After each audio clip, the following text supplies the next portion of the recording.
Welcome to the Winning Edge Investments Podcast.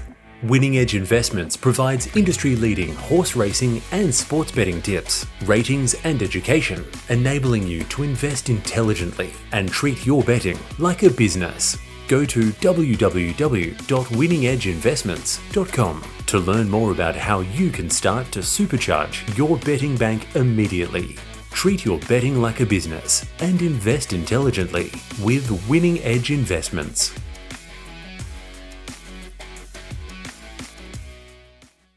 All right, well, welcome to the 2024 Winning Edge Investments Melbourne Cup Preview.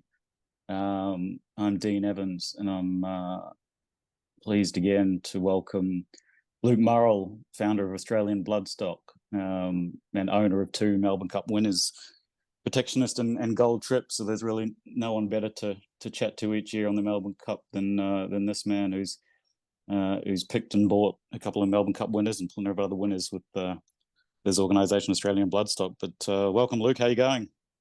Good, thanks, Dean, or should I say Bill, Mr. Bill Gates. After the technical difficulties, he's got us here, everyone. So it wasn't going to happen at one stage, but Dean, he's worked away.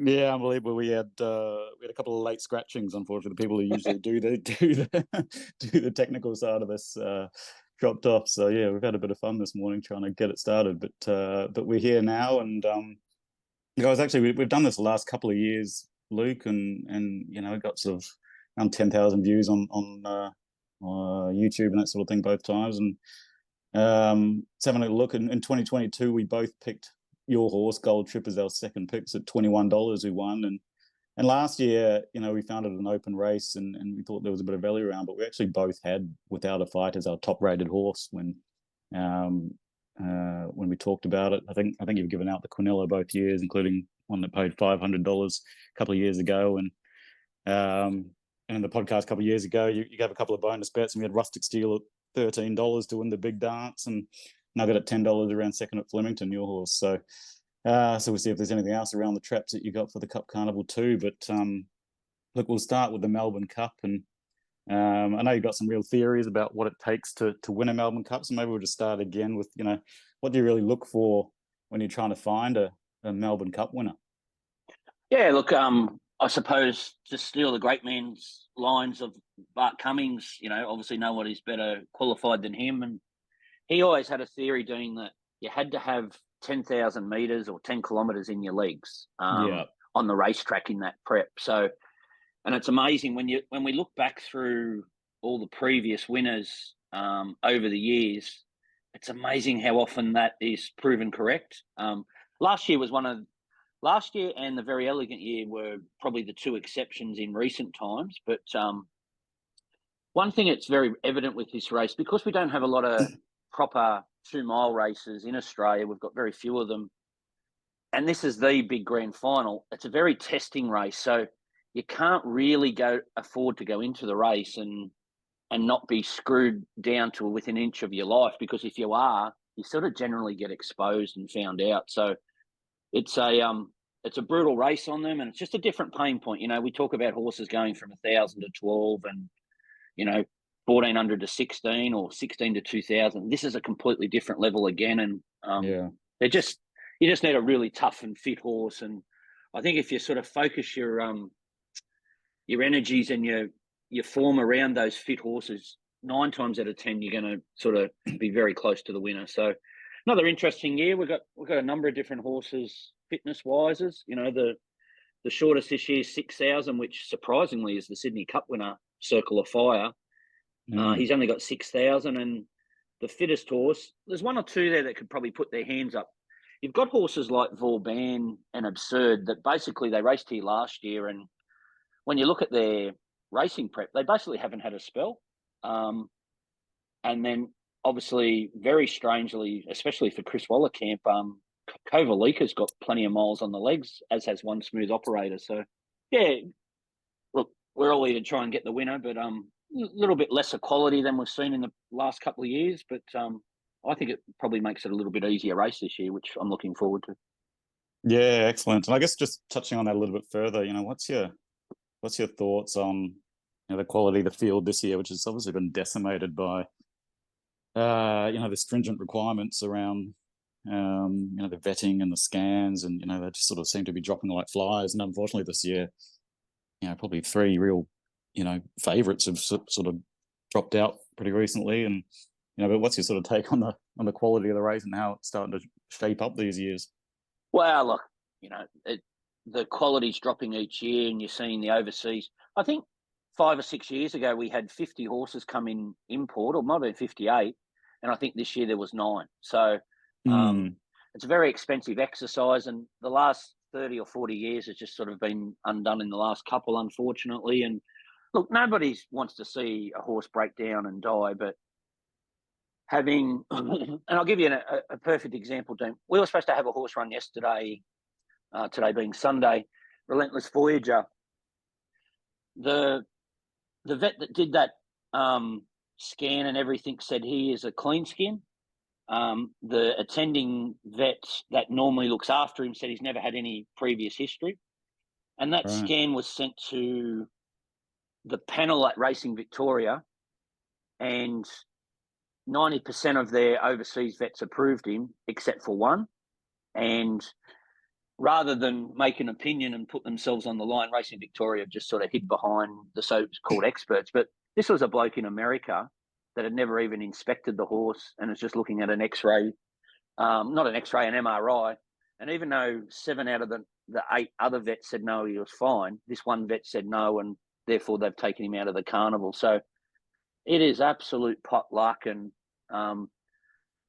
that horse was supposed to run yesterday. Unfortunately, we're going to wait for the 5 Diamonds next week. But, it's ludicrous how you can have such one lot of rules for one and one for another. And again, you saw a couple of ones that have come out recently. It just doesn't make any sense where they're only worried about the Melbourne Cup. The only people we're trying to appease is those people that have been supporting the terrorists. And 1 week a year they come and want to knock down racing. I just don't get trying to appease everybody. You're never going to appease everybody. Just do the right thing. I think the ludicrous thing, as you say, is that you say, so we're not going to run in the Cup Carnival. We'll just drive down the road to Sydney and run there. One of the horses that got scared, I think Jan Bruegel, they're saying, oh, well, we'll just take them to Hong Kong and run them there.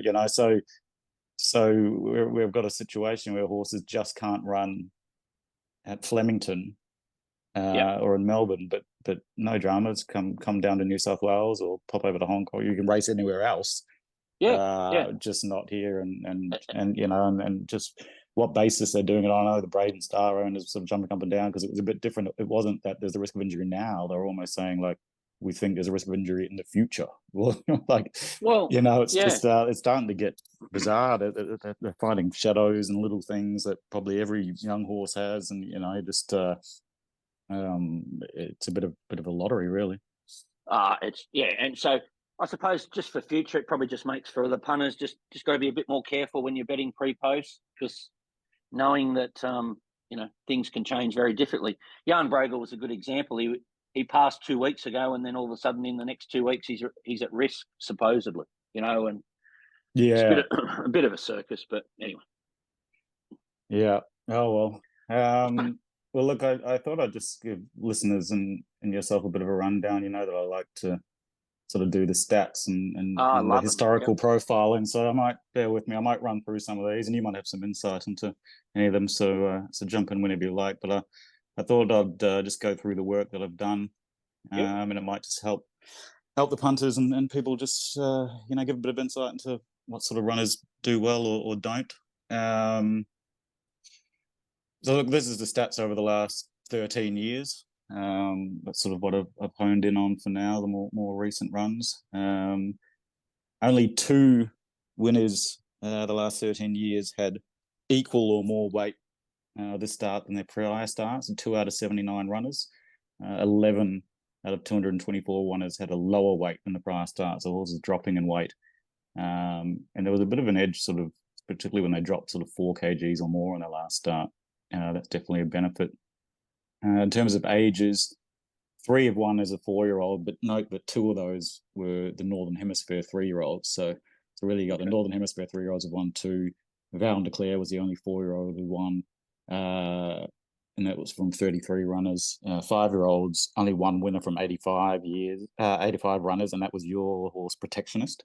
I guess you could argue he was a 4-year-old Northern Hemisphere.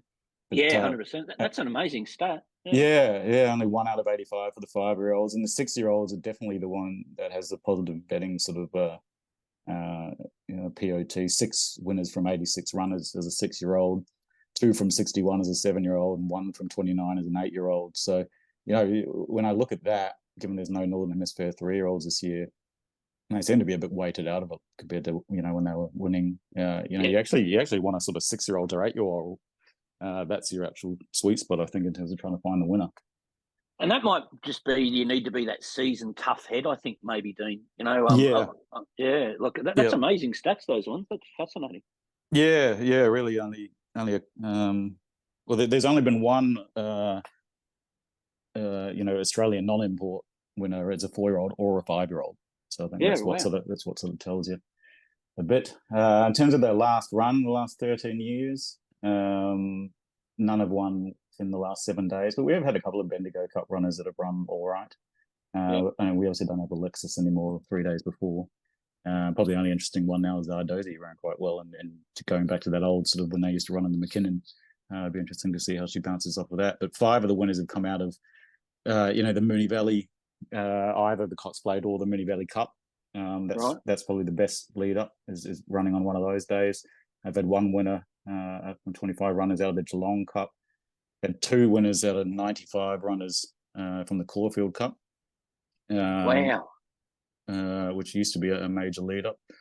1 from 11 in the Herbert Power, 1 from 15 in the Bart Cummings, and then 3, overseas runners whose last run was sort of 40 to 160 days ago from 65 for the overseas runners. So I think the interesting thing, the Caulfield Cup used to be a real key lead up, and but so you said 2 from 95 or something? Yeah, so without a fight from last year. Yep. And only 1 other from 95 runners, and it was quite interesting though. I went back and just looked at the times and the sectionals and from the Caulfield Cups, and for many years they were just really slow. And then last year they ran about +12 above par when without a fight won. And this year was the other year where they actually went really quick. So they again ran +12. So I have a feeling that perhaps this year the Caulfield Cup actually might have been strong enough to do something, because the times were similar to without a fight last year. But having said that, there's only really Buckaroo was there, and then you had a big gap to the rest. So yeah, definitely. So that's sort of interesting.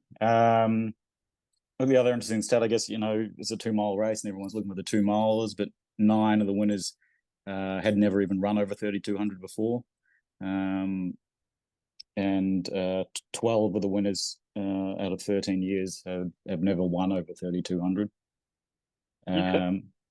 Only 1 favourites won from the last 13 years, but then they've had 6 winners who were sort of SP ranked 2 to 4, and 5 winners SP ranked 5 to 10. So if you're looking at the sort of the top 10 in the market, you're going to get 12 of the winners, but you don't necessarily want to be on the favourite. 6 Geldings have won from 166 runners. 6 Entires have won from 103 runners. Only 1 Mare's won from 33 runners. Very elegant. And High Emotion, in fact, was the only other mare in 13 years that's run a place. So mares usually struggle. Yeah. Tab number 1 to 8's had 7 winners. Tab number 17 to 24's had 5 winners, and only 1 winner. Tab numbers between 9 and 16.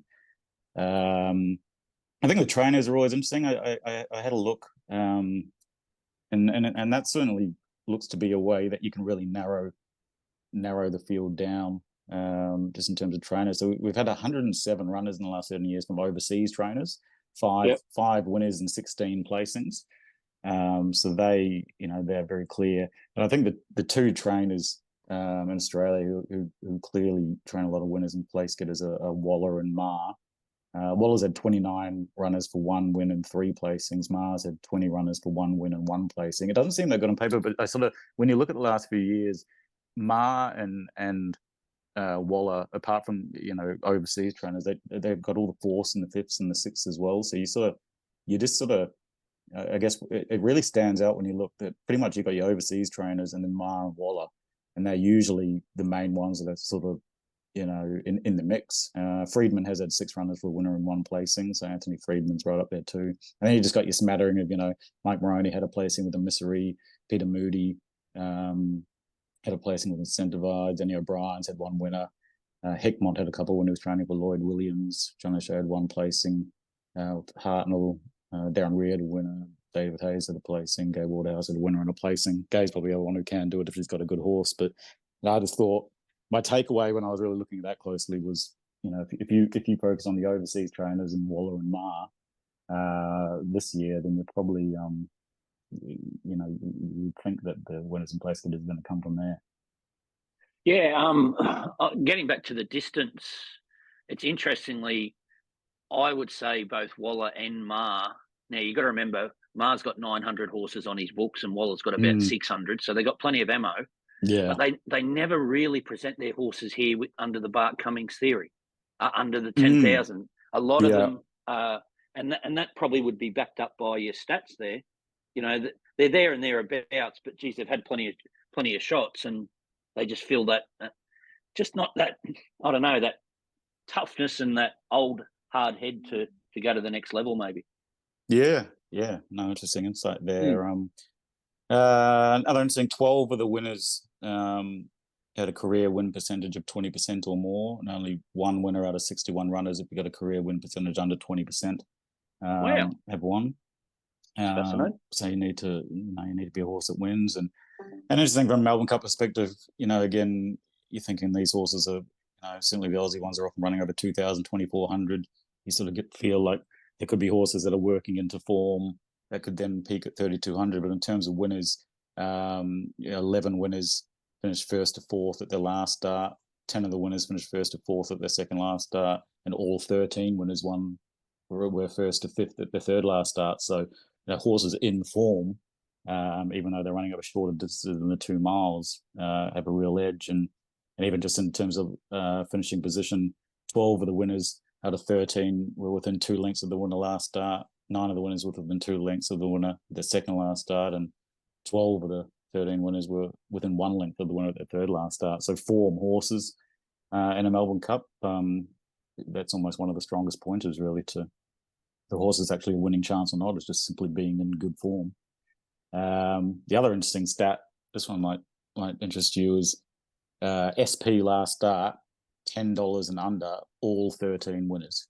And so if your SP was over $10 at your last start, 0 winners from 84 runners. So that's forget it. Yeah, that's a way to knock them over. And even just a simple official handicap rating rank, 1 to 7's had 9 winners out of 91, a really positive POT. So it's funny to talk about people trying to find 2-milers, and they worry about weights and barriers and all that sort of other stuff. But realistically, if you had a horse who's been consistently good form, running in the top 4 its last 3 starts, finishing within 2 lengths of the winner, and SP under $10 last start, and a career win percentage of 20%, like you're probably going to find the winner. Yeah. All righty. Well, look, let's go through the runners runner by runner and see who we like and who we can dismiss. And I guess very interested in your thoughts always on all of these imports. But number 1, we got Vauban back for another crack at it, 55.5 kgs. One thing that I've always noticed, Luke, is horses who've run in a Melbourne Cup before, even if they've run unplaced or no good, they do have a good record when they have another crack at it. So what are your thoughts on Vauban? Just before I get to him, what do you say on your map, Dean? What are you predicting? Are we going to walk, or are they going to put the pedal down? Any thoughts? Look, my database is an above average speed. It's got Just Fine up there, Absurd and Vauban. You still got horses like Fancy Man and Positivity from Wide Gates are going to push forward. Akita Sushi might push up because it's sort of all right in the Moonee Valley Cup, but I don't know. That doesn't seem like a hectic speed. It probably looks like it'll be an average type tempo for me. What do you think? Yeah, I'm a bit like you. I'm average to maybe a length or 2 faster, but that's it. I just don't see too much wanting to force the issue. So I think they'll jump, get their spots, and then it might be dum-de-dum for a while, and then they'll start to crank it up around the back end. But yeah, it probably comes down to what Just Fine does, and sort of. I'm just having a quick look at Just Fine. When it won the Kingston Town, it ran 12 lengths above par for the first section. When it won the Metrop, it ran 16 lengths above par for the first section. But when it won the Bart Cummings, they're only 1.2 lengths above par for the first half. So I guess it would just be interesting whether they really have a go and decide they want to clamp the speed on, make it a real staying test, or whether they think over 2 miles Just Fine. I don't know whether they think that'll be an advantage or not for it. I'm pretty sure Gay, with these type of profile horses in the past, like she tried it last year with Serpentine and things like that. Yeah. My worry is what else is going to fuel Just Fine. Like it's great that you've got the capacity to go 12 or 14 above, but if no one wants to pressure you, the jockeys generally will ride to the race and not necessarily the horse's strength. So my worry is they'll get there. Akita Sushi, I agree with you. Since it's gone to Mar, they've ridden it forward and it's done well. And maybe Fancy Man, but I just worry that there might be some really soft sectionals there, and then pre-Ben Gay will try what she did last year with Serpentine and go for home way early and just really, because when you see those race shapes, you then just discount everything that's out the back because they've gone so slow in the middle, and all of a sudden they're running 1080s and 1130s type sectionals, and you just get rid of half of the field. But he just looks like he's got 4 flat tires, that horse. But anyway, back to Vauban. In my market, I've got him the clear horse to beat. He comes into this, for those, we spoke about trainers before. Willie Mullins is Bart Cummings, Chris Waller and Kieran Maher all bundled up into one. He is just an amazing strike rate trainer. Very, very good with his horses. They're all rock hard fit. This year alone, he's got 15,700 metres, so he ticks that box. 56, one of your stats there, Dean, was those horses dropping in weight. He drops in weight, like his whole life over there, he's basically been running at the elite level. I suggest last start was a bit of a tune-up runner or a barrier trial. It looked like it. He wasn't he didn't look like he was trying too hard, did he? He was just having a nice little practice there behind Kyprios, but it was pretty impressive given how good a horse Kyprios is. 100%. And the reason they would have done that was twofold. It was a Group 1, so they didn't really want to risk a penalty, and he'd won his Group 2 the start before. But look, to be brutally honest, if these European imports lined up in a race for themselves, this Vauban would be $1.50, $1.70 in that range. Absurd would be the next one, and those other ones would be out the gate, So, yeah. My take on this horse this year, I was hard against him last year. I hated him. But he was very dour last year. This year, I suspect they've thought, right, we know what it takes. We've got to be a little bit sharper. They brought Absurd out last year with him, and I think he was the pacemaker, and he ended up beating Vauban home. But he's a lot sharper this year. I think they've just deliberately kept him and had one goal in mind, and I've got him much shorter than the market. He should lob midfield, and he's been flying all year. You'll see he got beat 4 lengths to Gia Valletta. Well, Gia Valletta, he's one that won't pass a vet for over here, but he's an absolute rocket over there. He's top of the tree with Kyprios and things like that. So, yeah, he's you include him in absolutely everything. And the $6 looks amazing value to me. Yeah, well, it's a strong push. And, there's been mixed results with the overseas jockeys in the past. With Ryan Moore won on your horse, Protectionist, and Christophe Lemaire won on Dunedin. They're possibly 2 of the best jockeys in the world ever. So what about William Buick? What can you tell us about him? Yeah, look, he's right up there, top of the tree. Used to be Godolphin's main man over there. He's a bit of a gun for hire. He's sort of, he basically rides Group 1 horses. I wouldn't be too worried about him. He's a very strong rider. We saw sort of Tom Marquand come down here very strong. Buick's not too much different to him, so that horse won't lose anything. He's ridden him 3 of his runs this prep, and I'm certain some of those guys that come here you want to mark down hard, and this is one bloke that you don't need to do that with. Yeah. All right. Well, that's a very positive push. Look, I agree with you. I think the mail for him was so strong last year, and I think Willie Mullins himself sort of said he just didn't quite get the prep right. I did hear some reports sort of closely before the race that he was just gone in the parade. Looked that way, so I think he just didn't have it right. But like you say, Willie Mullins is a great trainer. He would have learned from that. That last start run behind Kyprios was very impressive to my eye. And I think he'll just get it right. And, Willie Mullins says he's had a couple of placings in the Cup with Max Dynamite. So he's been close, and look, this has to be a good chance.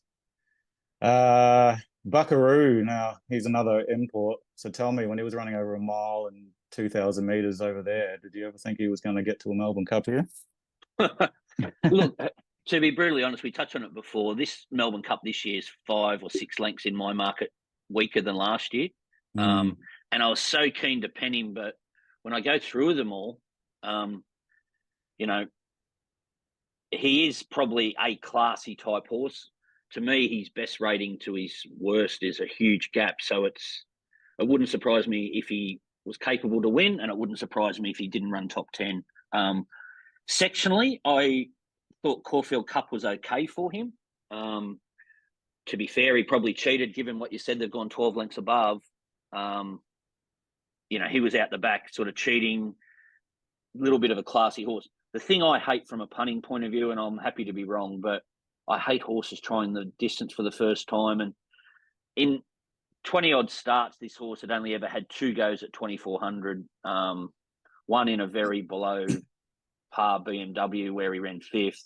And then all of a sudden he pulls that out of his backside to run second in the Caulfield Cup. So to me, he's a hard one to trust. Generally, those overseas trainers get it right. If they think there's a sniff, they'll run the distance. They try them, and the fact that they never did concerns me. But he's your classic horse that had been running well at a weight for age. That's obviously dropping down with no weight and bringing the right form. But I'm on the fence with him, Dean. I probably will chicken out and put him in my first 4s. I'm a big believer in the first 4s. I think the last sort of 10 or 15 years, the cheapest first 4 or the skinniest has been 5,000, and the best has been about 300,000, and they average about 80. So I think that's my main betting play for the day. But Buckaroo, he's doing my head in. Everything about him says he won't run the trip, but in such a skinny year, it's like, well, something's got to finish here, and maybe it is him to fill some minus.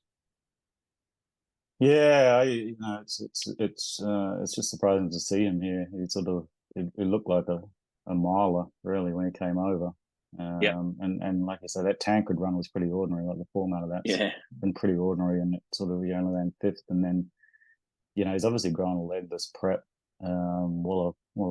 He just always seems to get them to improve, and this one's improved. I wonder whether the Turnbull track was a bit wet and he ran really well. Was it a Via Sistina, and then again Caulfield Cup was wet.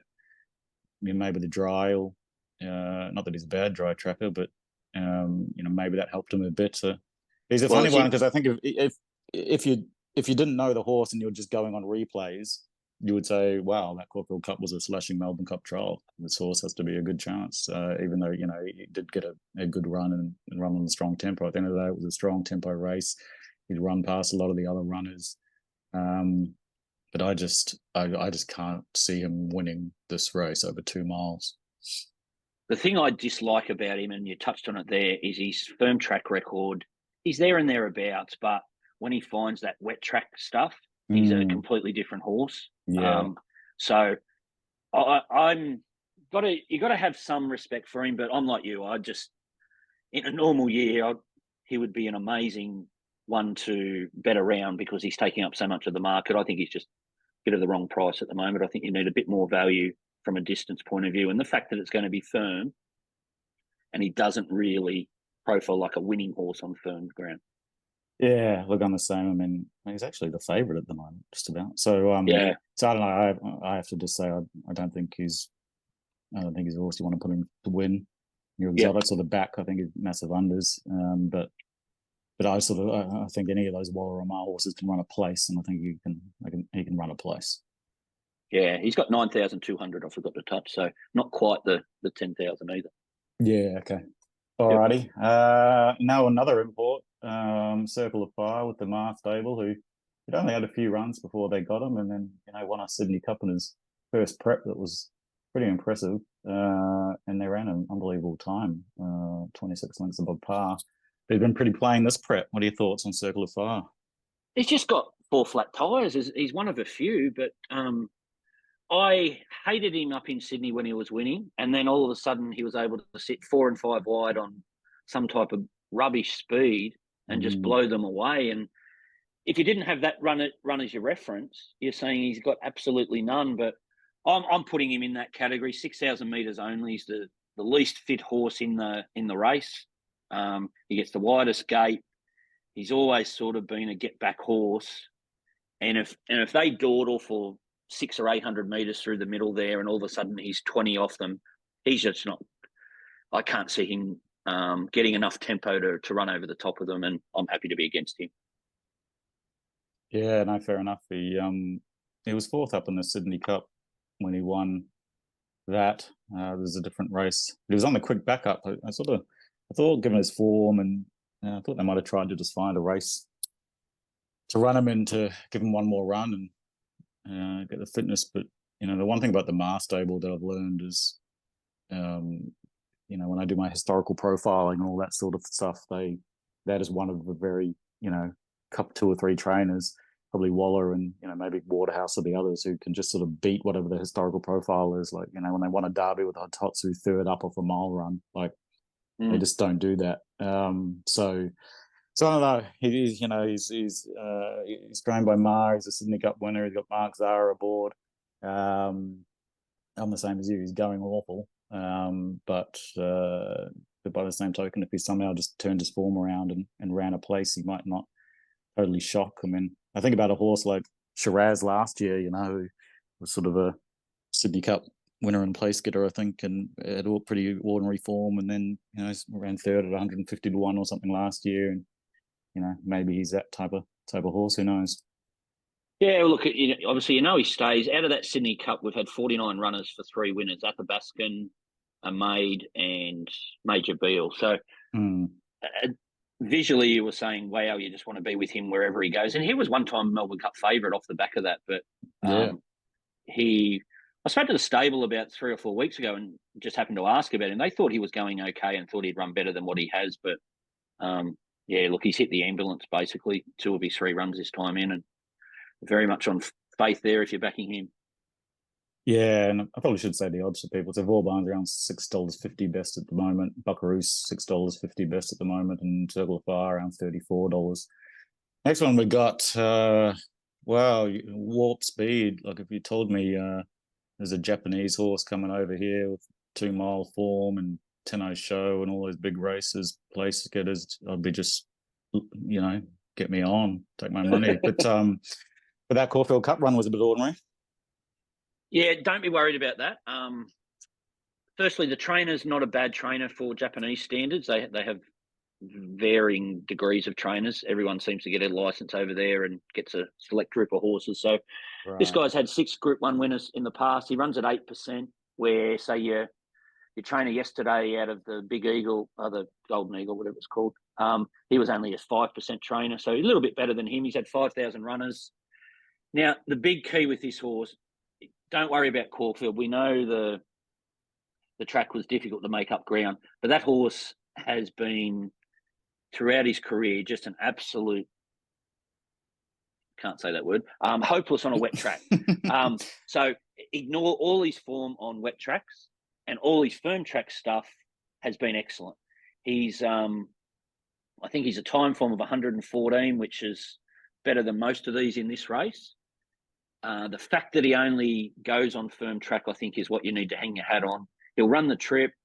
I've got to say, the out-and-out stayers in Japan, like everywhere in the world, they've probably dropped off a little bit. Their 2,000, their mile to 2,400 metre horses are just absolute elite. But their 2 mile horses probably aren't as flash as maybe the reputation that they come with. But look, some of his times over there have been okay. I heard a whisper that he hadn't settled in well prior to the Caulfield Cup. So I just think that price is wrong. With such a long tail, and you're going to get $30 to $40 on the day. You get an inside gate. Again, his problem is he gets right back, but I'm definitely including him in my first four. I think he'll add some fantastic value, and if he runs near his best form, there's only 2 or 3 in this race that could match that or better it, and that's why you've sort of got to include him. Getting me excited, Luke. I love these Japanese horses. Done very well. We've done very well over the years with them, whether it's a Cox Plate or a Caulfield Cup or a Melbourne Cup. Yeah, just having a look at his last 20 starts. He's a very, very consistent horse for a stayer. Extremely consistent. In fact, he's only run out of the top 5 twice in his last 20 starts, and they were both on soft tracks. Like you say, where and he got beat about 10 lengths on his last soft track run in Japan. So yeah, if he's settled in okay, if he settled in fine and it was solely due to the wet track and nothing else, he's near. He's one of the top picks. He is. I 100% agree. Yeah. So $31. Wow. Okay. Yep. No, I'm keen. It's I think it's one of those ones he's either going to run tailed off or he's going to be right in it. Yeah. I don't know. I haven't seen any markets, but if you could get on to back him to run top 10, as you just said there, Dean, he's a bit of a trier, this horse, and you know, if you get on and get him to run top 10, there's a long tail in this race, and if he doesn't beat them home, there'll be something wrong. Yeah.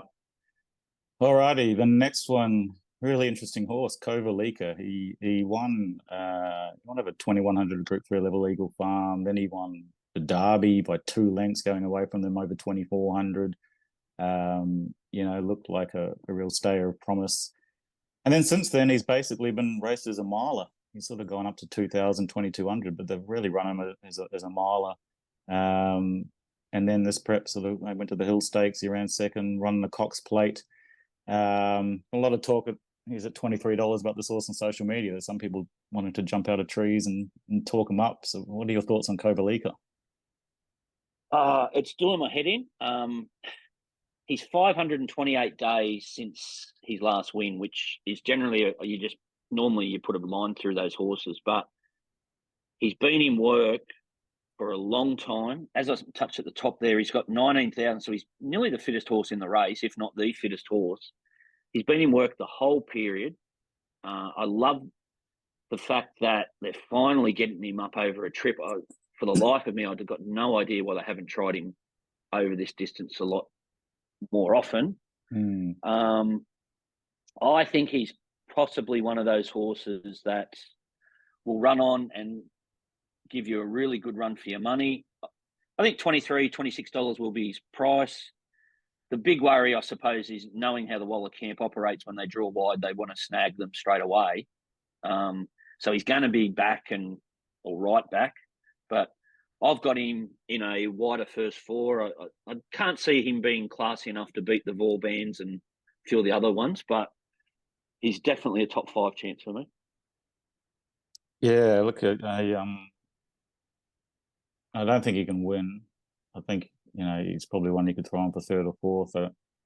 Given how impressive he was in the Queensland Derby, I think if he was in a Caulfield Cup or something and they'd set him for that, then you could be talking about him as a genuine chance. They're finally training him as a stayer, but I think they just feels like a real afterthought, this race. People are jumping up and down about the Cox Plate run. It was all right, but I thought he was the one out the back, just taking it easy while the others were entitled. He should have run how he ran, really.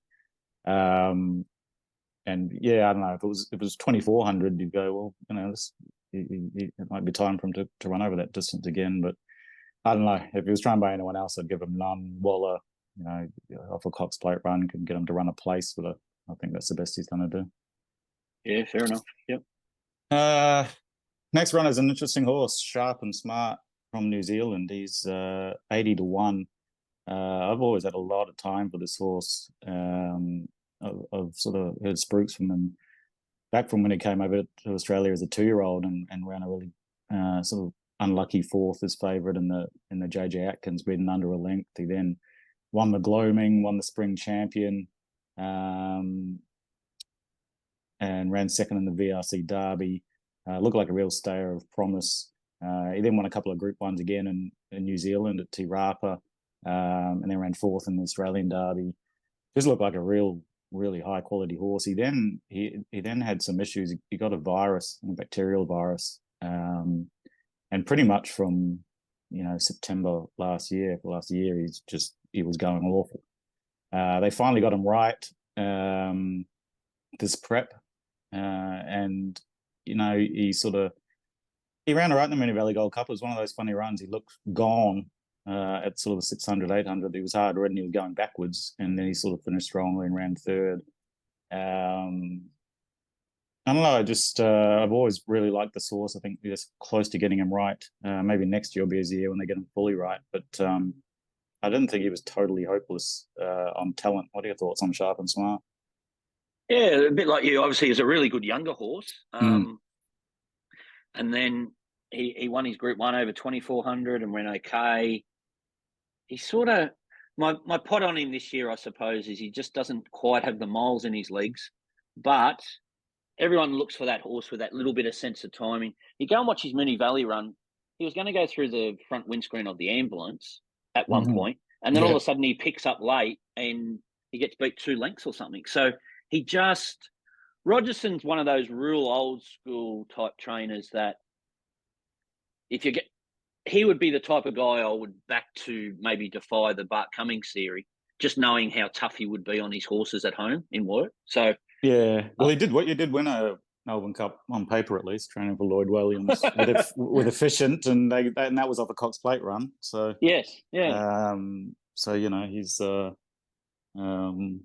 like you say, he can train. I always sort of thought, he was a good horse in the JJ Atkins Spring Champion, and then he sort of ran second in the VRC Derby. He ran fourth in the ATC Derby. I always sort of wondered whether he actually wasn't a real 2,400 horse and more of a sort of 2,000 metre horse. But interesting, Craig Williams did get off him at the Moonee Valley Cup, and they asked him if he thought he'd run 2 miles, and he said he'll run 4 miles. So yeah, he does think he'll stay. Yeah, I had a look at this horse's pedigree, and there's plenty of proper staying stuff in that pedigree, so I wouldn't be too worried about that. So yeah, I think he's definitely one to throw in your exotic. So I think so. Yeah, price. For the simple fact that he's for a long time he has displayed some class in his history, and you can't say that about some of these. So he sort of gets elevated that way. Alrighty. The next one, Just Fine, another import from Gay, who came here with a bang and won the Metrop at his 3rd run in Australia. Then sort of went off the ball a bit, but managed to sneak into the race by winning Bart Cummings. That I don't know about the form of that race. This is a horse that doesn't really interest me. What are your thoughts? I think we've seen all spring, Dean, those Melbourne lead-up races, your Bart Cummings and all those type of things, even your Geelong Cups, they're all legless. There's been no form out of them. And even when he won the Metrop, he beat Dirty Rotten Spirit Ridge, Callipore, Military Mission, Benno, Cleveland. So, yeah, he looked good there, but it's a real pattern of Gay. When you see her with an import first prep, invariably they're winning first up. She has them within an inch of their life. And then they go off. And we've seen that with Bear on the Loose. There's been quite a few of them. So yeah, I thought the Flemington race, yeah, look, it was okay. He went okay there, but he was disgusting at Moonee Valley. And prior to that, he's only been just going. So I think he'll be beaten not long after the straight. And I'm happy to be against him despite being a leader, which you've probably got to respect a little bit. All right, I think we agree there that is one we're putting a pen through. Yeah. Next one's one that really interests me. Land Legend. Be interesting to see what you thought of him when he first started off. But his St. Ledger win when trained by James Ferguson, his first run in Australia, was a really impressive win. Ran +12 on time. Sort of settled back and then took off. I backed him in futures and sent it to members for the Metrop, the Caulfield Cup, and the Melbourne Cup. He won the Metrop for us. I thought that was a good prep. He ran some really good sort of sectionals through the middle there and +7. And then Caulfield Cup, to me, he just sort of showed that he's a horse that over races if he's inside horses. Barrier 1 was awful for him. He pulled and reefed the whole way, ran 3rd. He's been set for this race. I think they were even surprised he won the Met Trop because he was third up of a year break and he wasn't really ready. They've been training him out at Mount Macedon. They've had Stephen Arnold on him, teaching him to settle. They've got the earmuffs on. I smell a sort of a real Waller set up here to have this horse absolutely peaking. I love that he's drawn barrier 18. He's one of those European stars. I think Burton will get out there in the wide spaces, and then he might even take off at some point and try to do something similar to the St. Ledger. I like this horse. What do you think? Nothing against Chris Waller because he's a freak, but I think if he was with Willie Mullins or Murray Baker or one of these type of trainers, they'd probably be riding him different. And I think that's part of their problem is they're riding him to sit and sprint and hit the line. And we saw, as you mentioned, when he come here with James Ferguson, I think it was Tyler Schiller, he just took off mid-race and just absolutely was dominant, so strong. So I like this horse in a fast-run race because I think he's got a capacity to run 2 trips. I just worry if it's a dawdle, he'll get caught out. But the one thing I must say about this horse, even though he's a Galileo, I think the firmer the track, the better. I'm happy to forgive him out of Caulfield. He had a wet track run over in Deauville and got distanced in a race he should have won. And prior to that, they deliberately kept him on the all-weather, which is generally a sign that he only wants firm ground. So I thought I might have had him by myself there, Dean, but no, I've included him. I think he's a sneaky one, but it's music to me. Is you're saying, well, if they go back, you think there's a chance that he'll take off. I think for him to win, he's got to do that. Yeah, I think so too. I think they would have learned a lot. I think Purton knew too in the Caulfield Cup. He was trying to get him out and trying to get him running, but he just couldn't get out. But Zach Purton, he doesnthink waste very often. He wasted with the Caulfield Cup ride, and he also said, "I'm only going to ride it if you let me ride it in the Melbourne Cup too." Yeah, there you go. Like I think there's a real sense of timing about this horse. He's $21, and I'm really keen on him. I think, like you say, if they ride him correctly, get him good cover out wide there. But then if they dawdle and if he just takes off, it could be a real spectacle if he tries to do what he did in the St. Ledger, where he actually, took off mid race and then kicked way clear and then held on. Like it could be really exciting. Yeah, he's just a proper stayer, and I know we don't see Waller's horses ridden like that, but I'm just hoping that the Zach Purton factor, he use his brain and then get rolling on him, get rolling from the 1200 if they have to, because that's one thing I don't think that'll affect that horse at all. So, he's a really good find, I think, Dean, at $21. Yeah, excellent. All right, the next runner, Absurd. He's won a hurdle over 4,000 meters. He ran last year. He was sort of the second stringer to Vauban. It was interesting. William Mullins sort of said he was thinking of bringing him over just for the Caulfield Cup, and then sort of had a change of heart last minute and decided to run him again in the Melbourne Cup. But he's sort of the second stringer to Vauban. It's interesting that Vauban's $6.50 and he's $11. What's your thought on Absurd? Yeah, I had a bit of a bet 2 days ago on him at $13. He's got 15,000 meters in his legs. He's another one. He was a good handicapper over there, and if we're lining them up from a handicap point of view, again, there'd be no betting compared to the other overseas horses. He would start a very dominant favourite, excluding Vauban. Yeah. And I think this year you'll see both of those horses a lot sharper. And I've noticed, even when he won at Chester the other day, his last 600 was the equivalent of those horses running over 12 and 1,400 metres. And he was only about 4 lengths slower home, the last 600, than the 1,000-metre race or the sprint race on the card. But importantly, they still ran really good time. So it wasn't as if it was a dawdle and it was just a sit and sprint. So he's got the speed in his legs, and I think that's very much a factor in our racing. I've got him a genuine top 3 and winning chance, and make sure you include him in everything. Okay, strong push for Absurd. I'll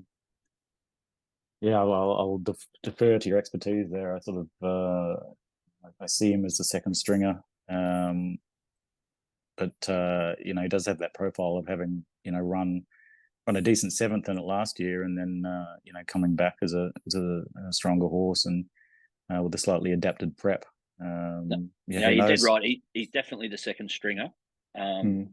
But basically, like last year, he ran fifth in he got beat 5 lengths to without a fight. I think it's at least a 5-length weaker race than last year.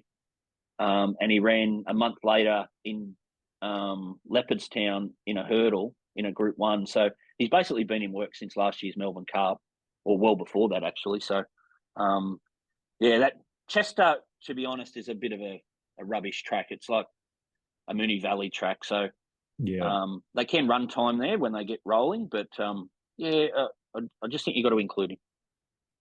All righty.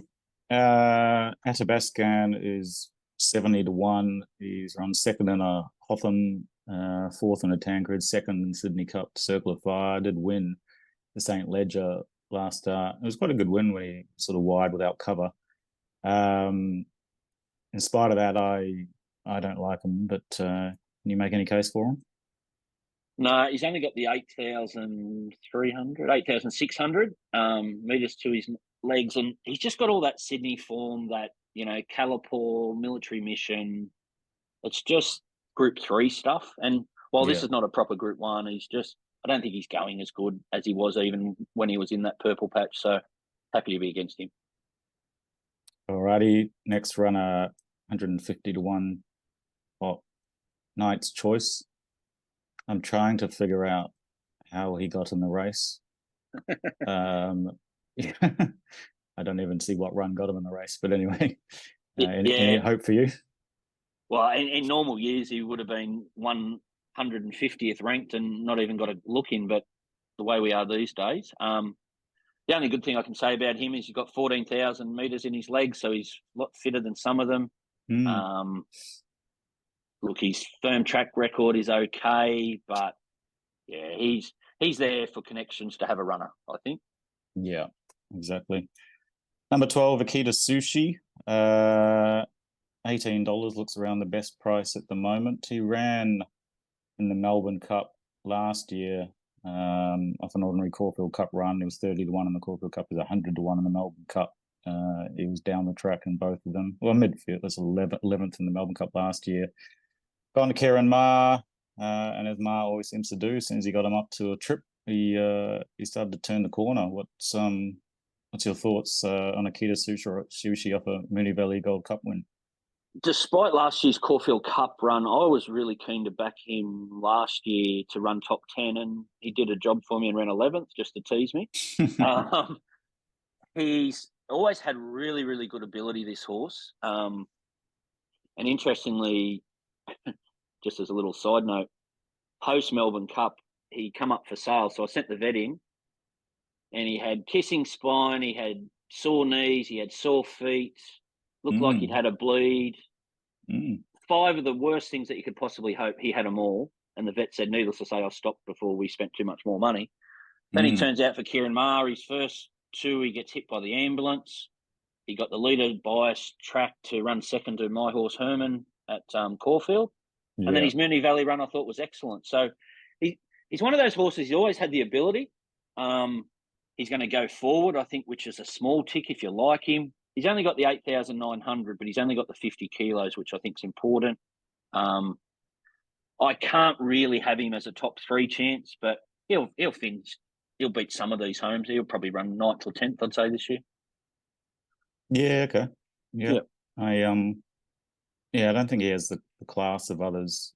But he's Kieran Ma, he's 51 kgs with Jamie Carr aboard. He's sort of got a sense of timing, even though it's in the weaker races. I don't know, I feel like he's one you might want to chuck in for your placings for your first balls and that sort of thing. I don't think he'll be winning, but I don't know, these sort of Kieran Ma types, they're always there or thereabouts, these sort of consistent runners that he manages to get in the cup, and you can never totally discount them, I guess. Yeah, true, yeah. Now, One Smooth Operator, he bolted into the Geelong Cup. They ran 17 lengths above standard time, although they usually actually do in the Geelong Cup. And I was sort of looking at it, they can run anywhere between 20, 25 lengths above par for that race. Yep. So it was kind of okay time, I guess, for a Geelong Cup. Tell us about this horse from his overseas form. He's an interesting horse because as a rule, when I'm looking to buy horses, I ignore all the all-weather stuff because it generally just doesn't transpose. Before Geelong, he was 10 starts on the turf over there for the 1 win only. And so now he's 11 for 2. Some of the stuff that he's ran on the all-weather tracks over there, he should be favourite for the race. But his turf track stuff, he should be 100 to 1. And I've got him a lot closer to 50 to 1 than I have the current price. So I think he's making up the numbers. Visually, I know he was amazing the other day at Geelong. I think that was an absolute disgusting race.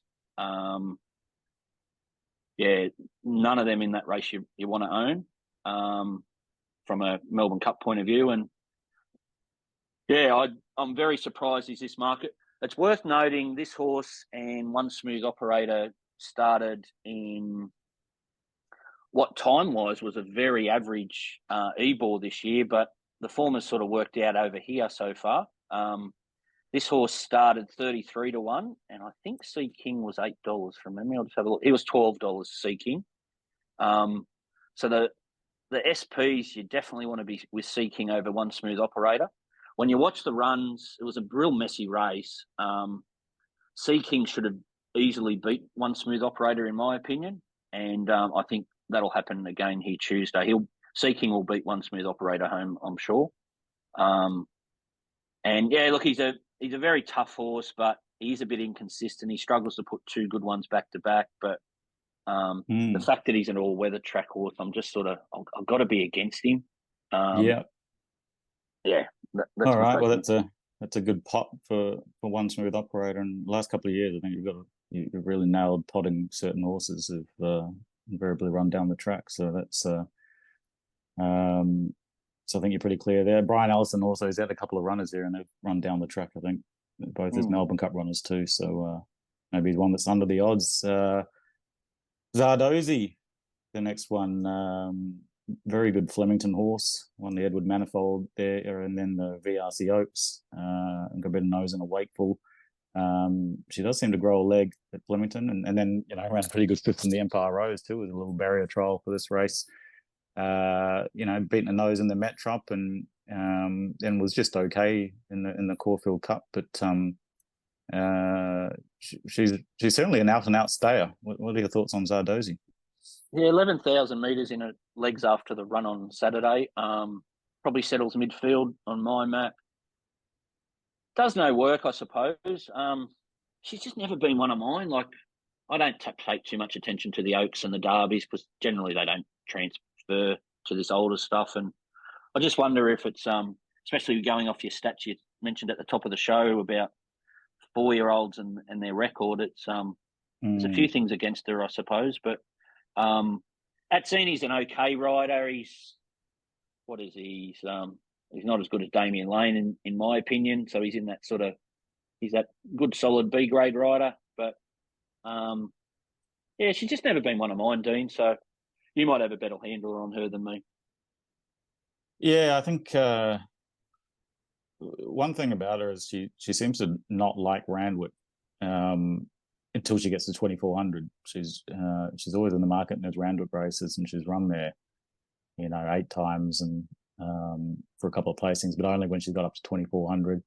Her best run was 2,500 in the Oaks when she won going away. I think she really likes Flemington. She can stay. I like that she's had that run. James Cummings going back to Bart's old method, having the run sort of 3 days before. I'm the same as you. I think if she wasn't a 4-year-old mare, I'd actually be keen on the horse if this was a 6-year-old gelding, in terms of ability and stays and likes the track. Being a 4-year-old mare, I think she's got the stats against her, but I have to have her in my numbers. She's $16. I just have to think you got to have her in the numbers there if you're taking first fours and that sort of thing, because I do think she'll run well. Interestingly, she's had 2 quick backups in her life. She had a 6-day backup at Flemington and won the Group 2 over a mile, and then she had the 5-day backup and won the Oaks by 2 lengths. So yes, good pickup. Yeah, the backup won't hurt her. Yeah, 100%. No, I think she's in the race. Sea King, you've touched on a bit. $11 is the best at the moment. Won the Bendigo Cup, but hasn't had a lot of success. But Ma has used it a bit in that run all right. There's been a couple of sort of 3rds and 4ths out of it. Did win by 3.5 lengths, 17 lengths above par. Ran 6th in the airball, like you said, at a $12 SP. So, are you ranking seeking? Is he a winning chance or a place best? No, I think he's just in that the B grade squad, just sort of trying to run 3rd to 5th. Yeah. Look, he's got a sexy little record there, 6 from 19, or 6 from 20, or whatever he is. So, he obviously trotted up in the Bendigo.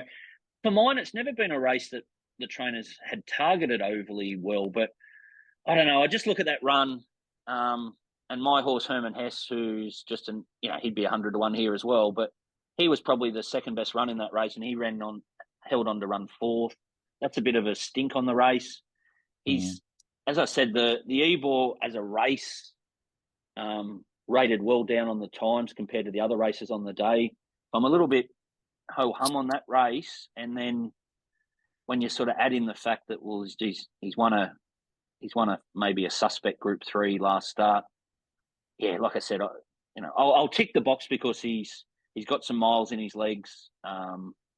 He sticks on, and he's a very consistent horse. I'll give you that. But again, when you measure him to Absurd and Vauban, one lot are running at Flemington, and this horse is running at Manangatang, the equivalent. So it's a big difference. It's a really big difference too. And Holly Doyle.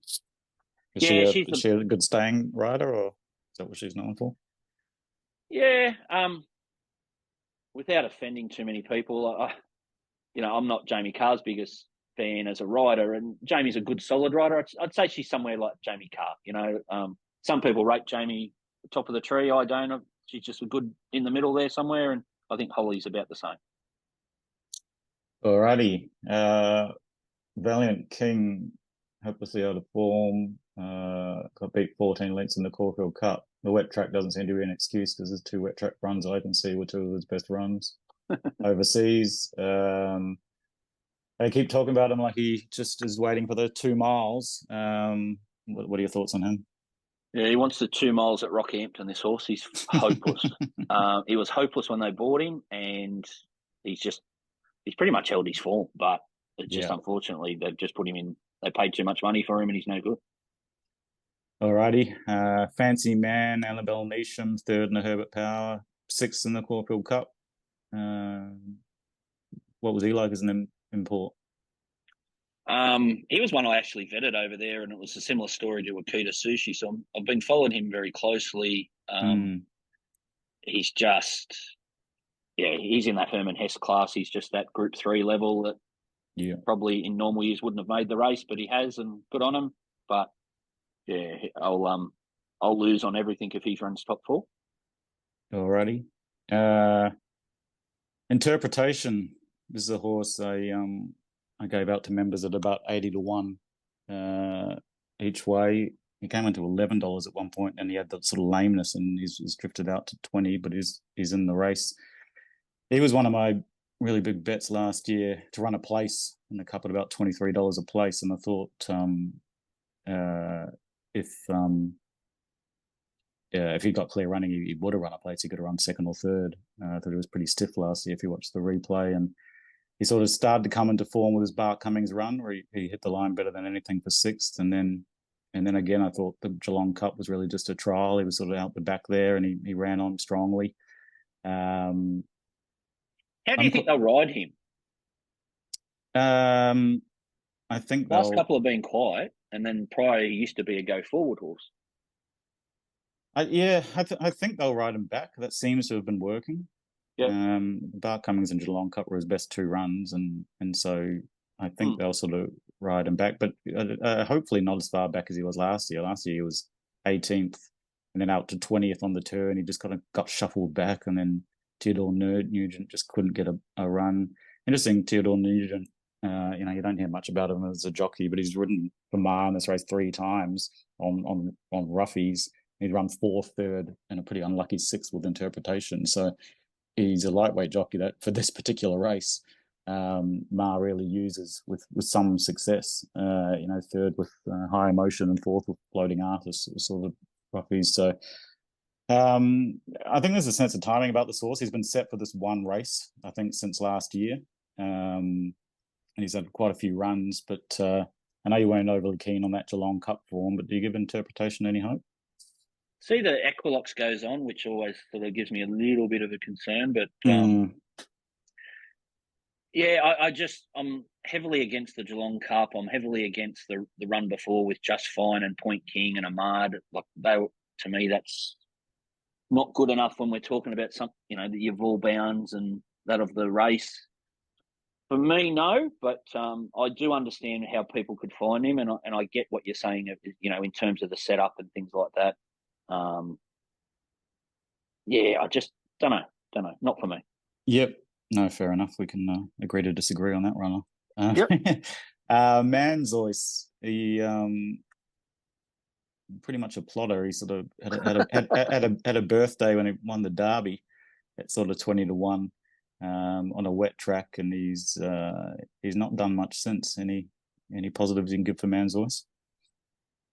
No, not really. 8,900, so just falls short there. Probably, I would like to hope that there would be a little bit more positive on him. Interesting, this Almanzor going. They are out and out staying type horses, but they're generally just slow staying horses. Yeah, look, it's been a long time, and he's only 730 days out of the winner's stall, and I just don't see him figuring in the top three come Tuesday. Yeah, mostly cloudy. I've got nothing positive to say. Anything for you? Yes, 18,000 metres in his legs. So if we're looking for that, you touched on it before, which absolutely devastated me last year. Shiraz running a place and killing all my tickets. Yeah. I wonder, can this be the horse? Blinkers go off. I hate the 31 days. They do some weird stuff, this Busserton Young camp, with their stayers. But he's at least one that's been in work a long time. To me, it gives me the impression that you talk about, the setting the horse for the race. And you look at his sort of efforts in all his races. Yeah, I know he doesn't win, but there's a lot of seconds and thirds and fourths and beaten within 1 or 2 lengths every time he goes around. He was sort of slow away, didn't really handle the track last start. So I just got a feeling he might be there and add some value into that. If he falls into 4th or something, we might get most of those tickets excluded and you get a good payout. So he's one of my roughies that I'm including. Okay. All right. Mostly cloudy. He's 100-1. Yeah. Luke suggesting chuck him in the multis and positivity. I've always followed this mare closely. Andrew Forsman or Murray Baker was one of my favourite trainers. He used to come over here and win everything when he brought him over. And Andrew Forsman trained with him. He ran second in the Oaks, won a Group 3 over 2,500 at Morphettville, won the Naturalism, was okay in the Bart Cummings. And I was interested to see how she went to the Moonee Valley Gold Cup and was hoping for a positive run from her, but she was pretty disappointing when 8th. I think given that, I'm going to have to pass on her. What's your thoughts? Yeah, she had synthetic hoof fluid go in before that race, so whether they've just had some troubles with the feet. I didn't know where they would ride her. I'm hoping they go forward and just help create some speed. Yeah, I'm a bit like you. I love Murray. He was just a freakish trainer. And again, you've got to say in this horse's record, when she does get beat, she generally doesn't turn it up and whacks away. So if you like her for a top 10, I certainly wouldn't turn you off her. But that's as kind as I can be. Yeah. Next run, I was interested in your thoughts. I've done some money for him too since he got in the race. St. George is, I thought he was sort of $34 now to $21. He did sort of, I thought his Moonee Valley Gold Cup run was good where he hit the line. He's just got that sort of timing. He snuck him in the race down in the weights. There's always been a boom on this horse. He started $4.80 in the Naturalism and ran 4th. What can you tell us about his overseas form and his credentials, St. George? You could have bought yourself multiple small islands in the Caribbean for what they paid for him. And he was a weapon over there, like a proper horse, like in their top 5 or 6. they bought him, and then the mail was he did a tendon, and I've been so fascinated to watch him come back, and he's come back solid, but he was running over in those 2,800 and 2,300 metre races and running home in 33 6s and 8s and rating really well. I thought he's had just about every possible chance in all the races he's been in this prep, and I've been brutally disappointed with him. So I reckon he's one of those ones that we'll never see the best of. When they do a tendon, sometimes they can hold back a little bit. I respect what you say. Look, he's the lightly raced horse, and I know a lot of people will find that appealing. But he had heart bars on, I think, last start, and then synthetic hoof. So he's obviously got bad feet as well, and that just worries me. As you say, if there's one camp that could probably overcome it, might be this stable, but doesn't quite have the miles in his legs. And I think, if we're going on his overseas form alone, yes, he can win. On his Australian stuff, I don't like him. Yeah, fair enough. I can't imagine there's ever been a Melbourne Cup winner that's got a tongue tie, synthetic filler, and bar plates on.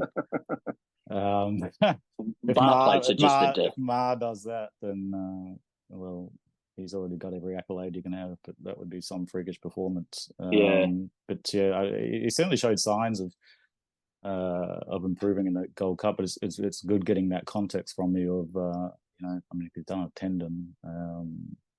Hard to win a Melbourne Cup off that sort of prep. So will you be throwing him in, or are you gonna risk him? No, I'm going to risk him. I saw the Moonee Valley races. He was out the back, entitled to run on in a tempo, and still got beats 3. You could argue that he wants the bigger track for sure, but I was so disappointed with his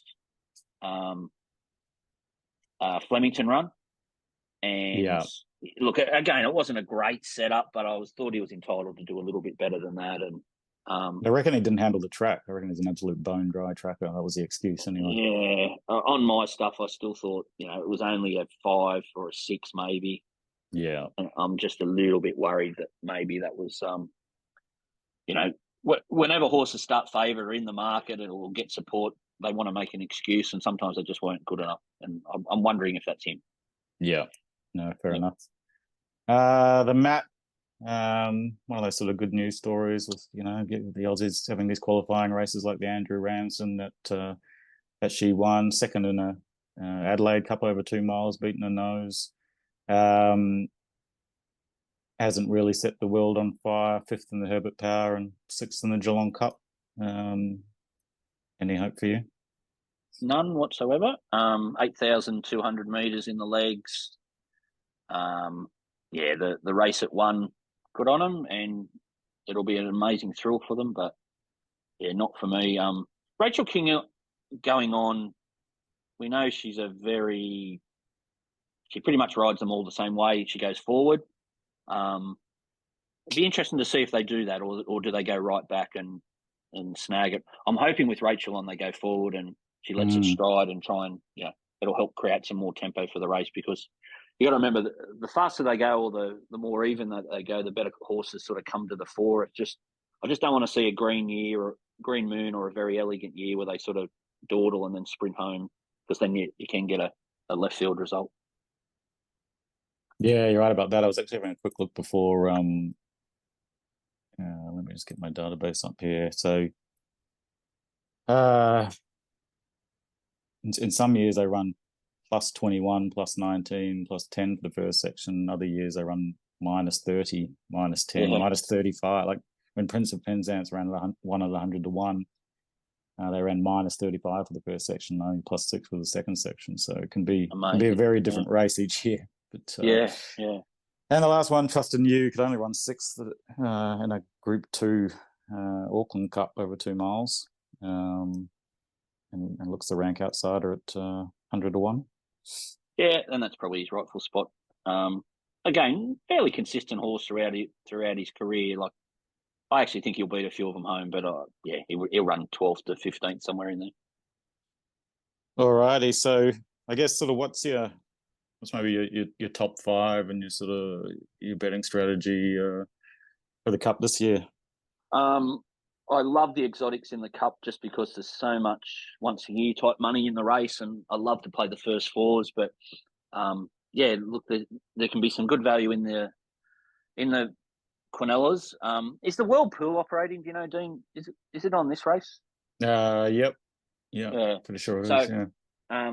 I suppose just a little word on that warning. If you like a favourite, you're probably better to back them now, especially if there's the big name riders on them, because they generally all seem to start unders. And if you like something a bit rough, you're better to back it on the World Pool, where often you can get a bigger price. But for me, I think Vauban's just got to bring that form that he's shown all year, and he'll win. I think his danger is the stablemate Absurd. And then for third, I really am putting in that Japanese horse. I think he's completely forgotten about, and you can forgive a horse one bad run.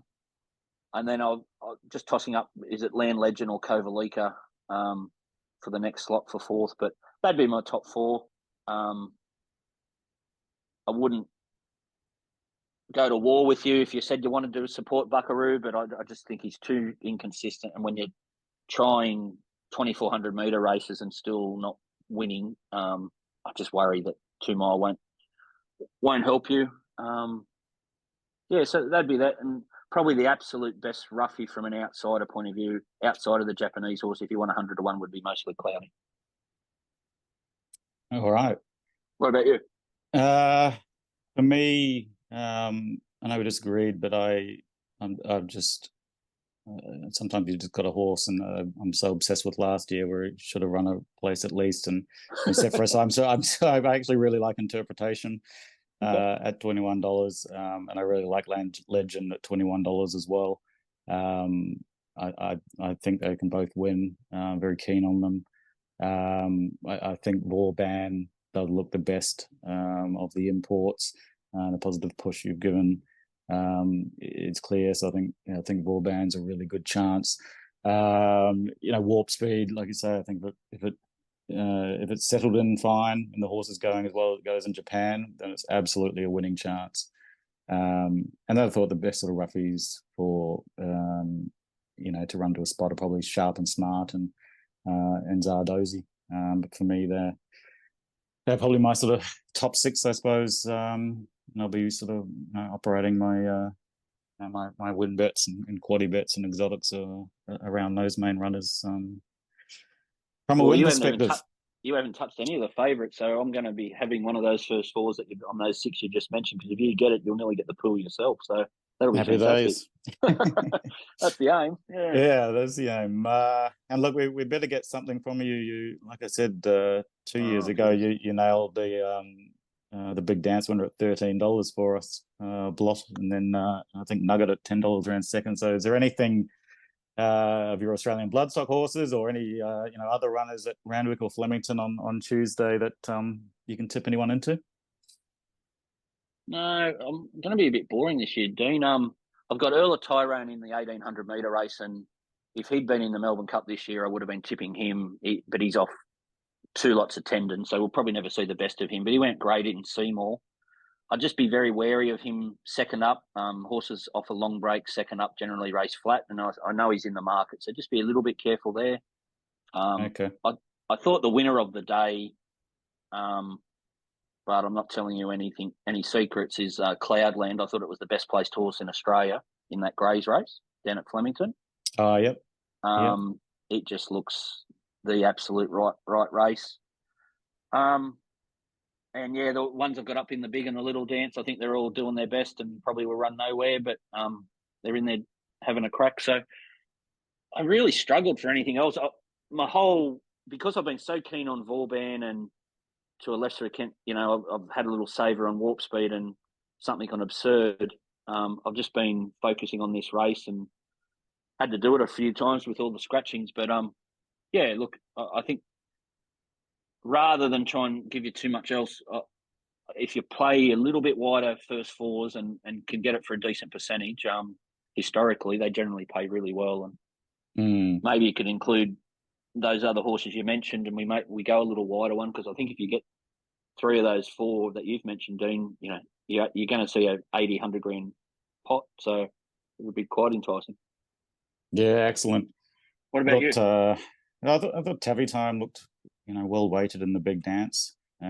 Super Razzie is a horse I've been following as well, and might be a chance, but I thought Tavi Time was looking good. And there were a couple sort of at the back end of Flemington, if you've had no luck on the Cup. In the last couple of races, there was Conasana for Wallen McDonald at around $8 in the second last race, and then a horse Warney who really jumped out very well, and then won first up for Mar. And I think over 1400 is going to even be better suited. So if you have no luck in the Cup, maybe you can get out with one of those runners. But Luke, just want to say a big thanks. Your insights are always really appreciated on all the runners and the imports. I think you've given me a lot to think about. I'll be making some adjustments based on the information you've given, and hopefully we can nail it like we have managed to do the last couple of years. So all the best to everyone on Tuesday. Thanks very much, Luke, and we'll catch you next time. Much appreciated. Thank you, Dean. And you've done the same to me. I'll be certainly making a couple of adjustments that first four, because you've always been very accurate. It's very fascinating, especially when you include those stats that you've had in the past. So that's fantastic. Good stuff. All righty. All the best. Well. Thank you. See ya. Thank you. At Winning Edge Investments, our team of highly skilled expert analysts and full-time professional punters review the data, crunch the figures, assess the best betting opportunities, and deliver them to your phone via our app and your email inbox in real time so you profit. Go to www.winningedgeinvestments.com, look at our membership options, make your choice, and enter the promo code PODCAST to receive a special 25% discount on your first membership just for listening. That's PODCAST in capital letters for a 25% ongoing discount on your first membership. Treat your betting like a business and invest intelligently with Winning Edge Investments.